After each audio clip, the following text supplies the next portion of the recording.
Hi there, my name's Beth and this is the story of how I renovated my 1904 Dutch sailing barge. This week I'm back in Northumberland for a couple of days, so I thought I'd tell you how I started sailing.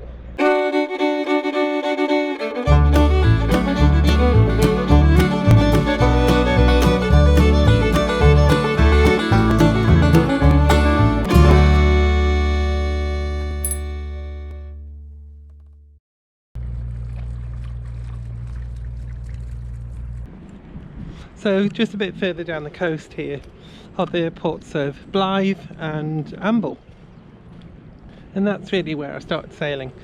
Mostly in Amble, where my father's boat was kept. That was a Harrison Butler, which was a 28 or 32 foot with a bowsprit cutter. She's Bermudan rigged, and yeah, it was a wooden sailing boat. So even in the harbour, or the harbour at the time where we kept the boat, she was still quite unique actually. There weren't really many wooden sailing boats. There were a lot of more modern yachts, but not really wooden ones. And all of the summer holidays, all of our holidays were taken on the boat, except for one time that we drove to France, but that was an exception rather than the rule. So yeah, we always used to spend time on the boat. We used to sail up to a place like Holy Island, where we actually had a mooring just off the island, and also sailing up into Scotland, staying in a place like Eyemouth. So we sailed on that boat for a lot of time. And then later on, as my brother and me got older, we started crewing for other people in various yacht races, like the Bass Rock race, which was a race from Blythe in Northumberland up to the Bass Rock, which is in Scotland actually. You sail around the rock and then you come back down again, so it's not a huge amount longer than 24 hours I guess, but it's potentially a couple of nights at sea, and lots of watchers. So that's pretty good. But last time I told you about sailing across to Norway, to Mandal, and that was another race that we used to do. And we used to do that on well, I did that on my dad's boat, which was much slower than some of the more modern yachts, but I would say more comfortable. She was a very comfortable seaboat. So I did lots of that, and then at university, I went to university in Aberdeen actually, and then joined the sailing club there.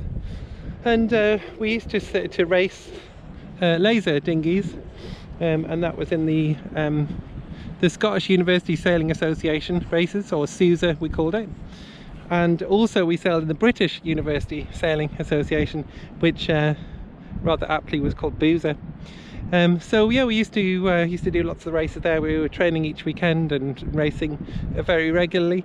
And the end of the year, we always used to have a bit of time away for about a week at the end of term, and we used to go to the western coast of Scotland, and you know, kind of around Largs, Tarbert, that sort of place. And we used to camp near a pub, and then get far too drunk and then sail dinghies, or try and sail dinghies during the day.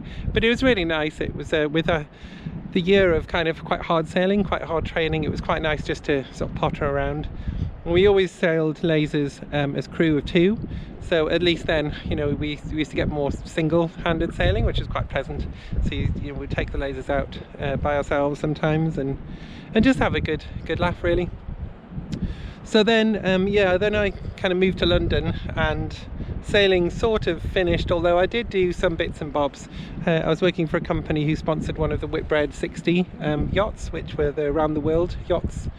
So I got a chance to crew on one of those for a bit, and did bits and bobs. But yeah, so I've always kind of kept my ties up to Northumberland, and so sailed more infrequently. But then much more recently, of course, I bought my sailing barge, and live near the river now, so there's much more chance for more sailing. So that's good. So we're kind of rekindling. It's not really rekindling because I've still kept on doing it, but at least more chance to sail. So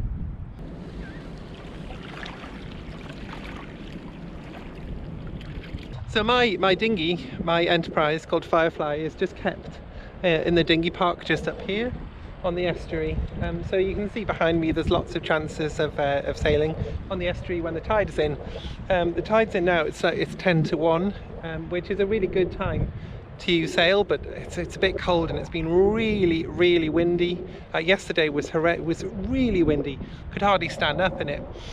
So I'm not going to be sailing today. It's also very cold, so no sailing today. But sadly during the times that I have been here this year, during the summer, the tides have just been really bad. This summer's been a bit of a washout with tides, in so much as they've been in like early hours in the morning and late at night, so that's not very good for sailing. So yeah, so there's a nice little sailing club here, or boat club here,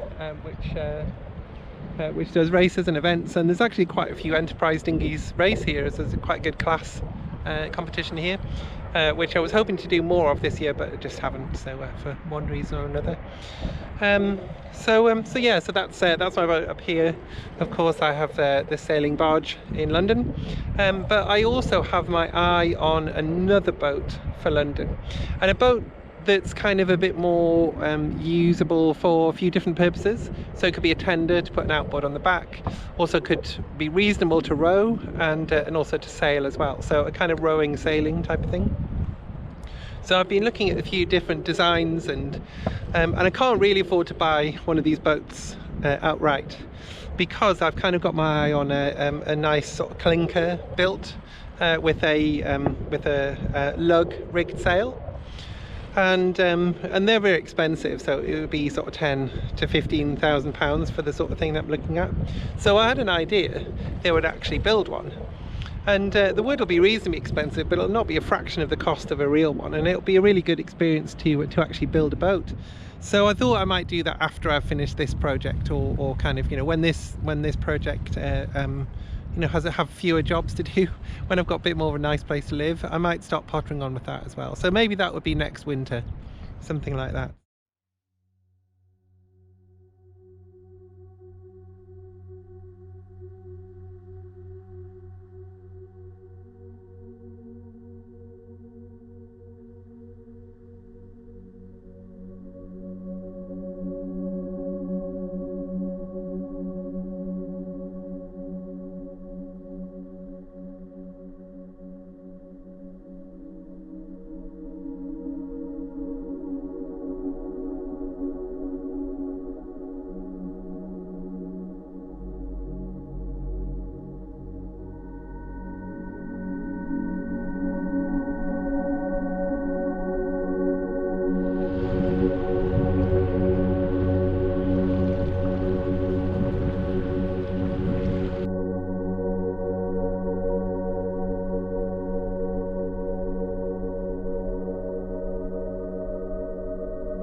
So this is a bit of the beach that I always visit when I'm in Northumberland, and this is where my mother's ashes are scattered, so I always come and have a chat to her here.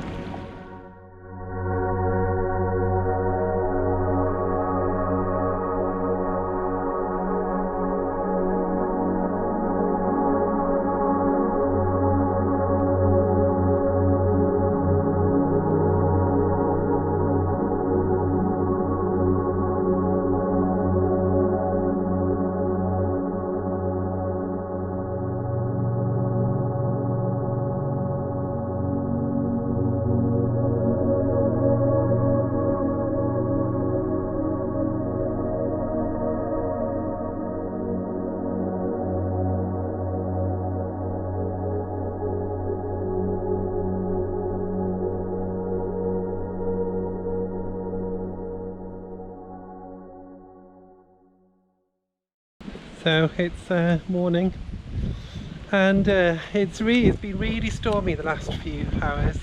It's really rainy and it's really windy, so it's just a little shelter spot we got. So I've got some line because I need to lash the boat down. So I'm going to go do that this morning. It's really wet. So last year the boat blew off the trailer, so I'm going to tie it down this time. At least to the trailer, but not to, I'd like to peg the boat to the ground, but I'm not going to be able to because I don't have any pegs or a strap or anything. So I'm going to tie the boat to the trailer, which is kind of, the wheels are quite wide, so I think it'll be okay. So a bowline on one side and a trucker's hitch on the other. So let's do this.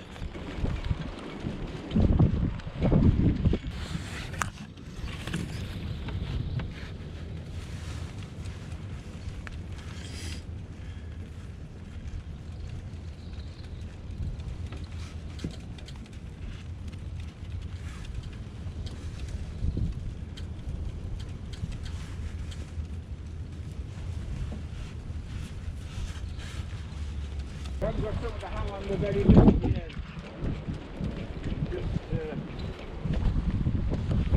Yeah, I came in for a weekend of sunshine. Didn't expect this. Well, on the other side it's lovely and sunny, the other side of the country. Yeah, yeah.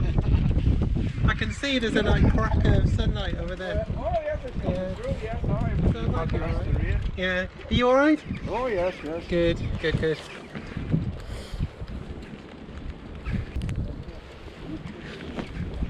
You're not plugging in.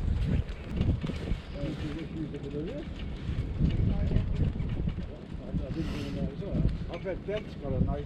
Have you got a knife with you? I don't actually know. I was just thinking yeah, I need one. Yeah, all useless. Oh, I need one, but they, sorry. If I had my own knife, I would cut a knife with this.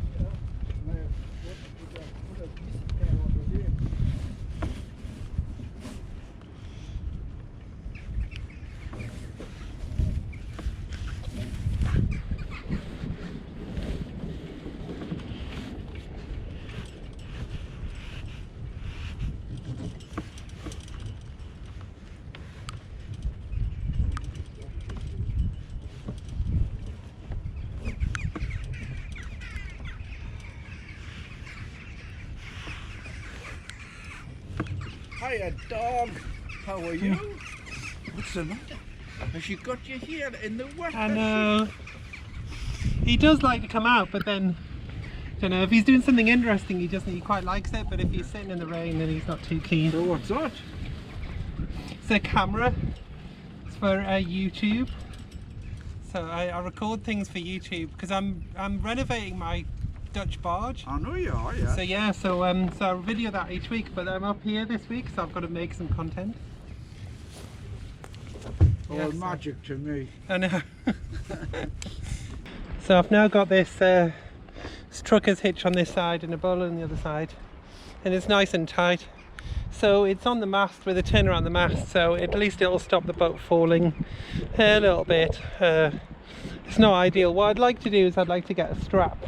I'd like to peg it into the ground and then take a strap all the way around and then back into the ground again, but I don't have one of those. But next time I'm up, I think I'll try and do that, and then that should keep us sound for the winter. But that hopefully will keep me going for a little while. But also I've just you know, one of the spreader ends, one of the adjusters on the end of the spreaders is corroded, and the shroud keeps popping out. But this shroud is okay, but the other side keeps popping out. But it's okay. I've tied them away from the mast, so it should keep them from banging away until spring. And just like that, the rain stops. But I don't know if you can see on camera, there is a tiny little crack of sunlight just over there. So I think the rain is ending, the storm is passing.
So thanks again for watching. It's been a slightly different week, but next week of course we've got all the wood coming and we've got some new tools to play with, so that'll be fun. But just a really quick thanks again to all of you for subscribing, for watching, and special thanks to Malcolm and Jane who bought me a coffee this week from the link down below.